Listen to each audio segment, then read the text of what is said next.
Most of us want to become leaders. Whether it's at our jobs, our business, our family, or our social groups, we all like to feel respected and listened to. We like to feel powerful. But what if I tell you leadership is not as most of us imagine?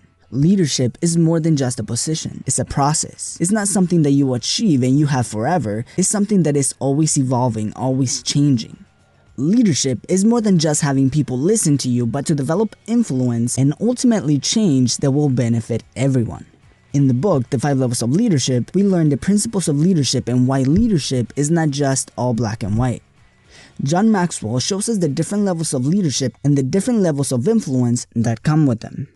The first level of leadership, the lowest level, is what is called the position level. This right is given to you by a position, whether it's a job title or you're the owner of your company.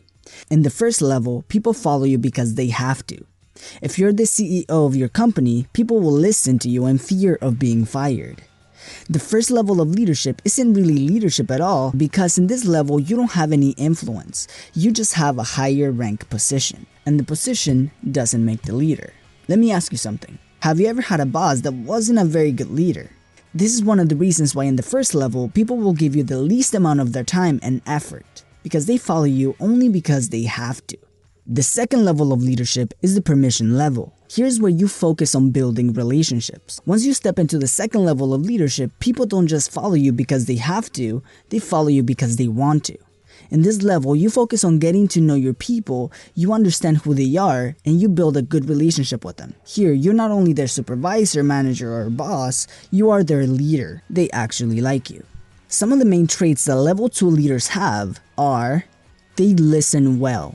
If you've seen my video on the book How to Win Friends and Influence People, you know why this is so important. Number 2, they observe. They are conscious of where they are with people. Not everyone responds the same to you, and great leaders are always aware of who they're talking to and the responses they're getting. Number 3, they always learn. True leaders know that leading is not a noun, but a verb, and they constantly improve their skills. Number 4, they have an attitude of servitude, and they love to serve. The main difference between a boss and a leader is that people serve bosses. Leaders serve people. The third level of leadership is called production. This is where you become effective and productive. This is where you get results. Here's where you lead people by example. In order to be a level 3 leader, you have to have done what you're asking people to do. Here, people follow you because you get results. If you want your people to be productive, you have to be productive. If you want people to be organized, you have to be organized. In this level, you start to develop momentum. And momentum is a leader's best friend. Many of the problems an organization has can be solved with momentum. A great example John Maxwell uses for this is to picture a train going 60 miles per hour. This train has momentum, and even if you put a 5-inch thick concrete wall in front of it, it'll just go through it, no problem. But the same train, when it's not moving, without any momentum, you can put a 2-inch block at its wheels, and now the train can't even get started, because it has no momentum. One of the highest levels of leadership is level 4, called the people development. To grow a company, you will need to grow people. In this level, you give your people the tools to equip them to become better at what they do. There are 3 important things that level 4 leaders do. Number 1, they recruit well. They find people who are willing to grow and become better. Number 2, they position well. They position their people in a place where they can thrive. Number 3, they equip them well.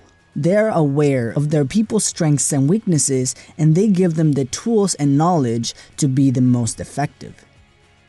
As a level 4 leader, you will need to learn and master the skills you're teaching in order to equip other people well, or get a leader at that level that has the experience that you don't. Because you can teach what you know, but you will only reproduce who you are. In this level, you mentor people. You show them and teach them what you know. You develop their skills and their abilities to become highly effective at their craft. But level 4 doesn't end here. You have not completed the people development level until those people that you have developed are able to develop others.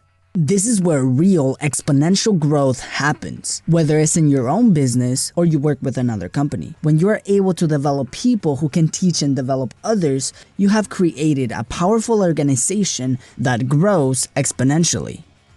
As Maxwell says, you don't grow companies, you grow people.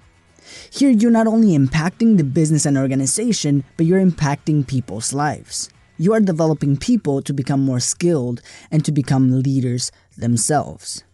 The last and highest level is level 5. This is the respect level. This is where you've done many things for many people for a long time. Here, people follow you because of who you are and what you represent. This takes a lifetime to achieve. Most people at this level achieve this later in their career because they have influenced massive levels of growth and they have built an environment and a culture that will be passed on from leader to leader, from mentor to mentee. At this level, they have created a legacy that will continue to grow. The 5 levels of leadership isn't much of a ladder that you have to climb as much as skills that you have to build upon each other. Great leaders know that they will have to constantly work to be a leader because they know that they are not on the same level with everyone. A leader cannot say, I am a level 4 leader with everyone, because if a new person comes into your company, you are back to level 1 with them, and you will have to develop a relationship and go through the levels of leadership all over again. Because people will respond differently to you according to the level of leadership you have with them. But the higher you go, the easier it becomes to lead. As a level 1 leader, you will get the minimum amount of energy from your people. At level 5, you will have much more time and commitment from others because you've done just as much to develop them. They like you, they respect you, and they admire you for what you've done for them. Developing yourself as a leader is extremely important because people follow leaders who are stronger than they are. If you stay as a level 2 leader, you cannot attract level 3 leaders for your team. They will not follow you. Becoming a leader is to focus on others and not ourselves. We won't be able to become a high-level leader without helping others become great leaders themselves. Like the saying goes, if you think you're leading but no one is following, you are just taking a walk. Because a leader is one who knows the way, goes the way, and shows the way. Alright guys, if you thought this video was helpful to you, make sure to leave a like, and in the comments below, let me know what is one skill that you think will change your life, and why.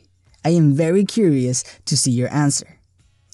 As always guys, thank you for watching, and I will see you in the next video.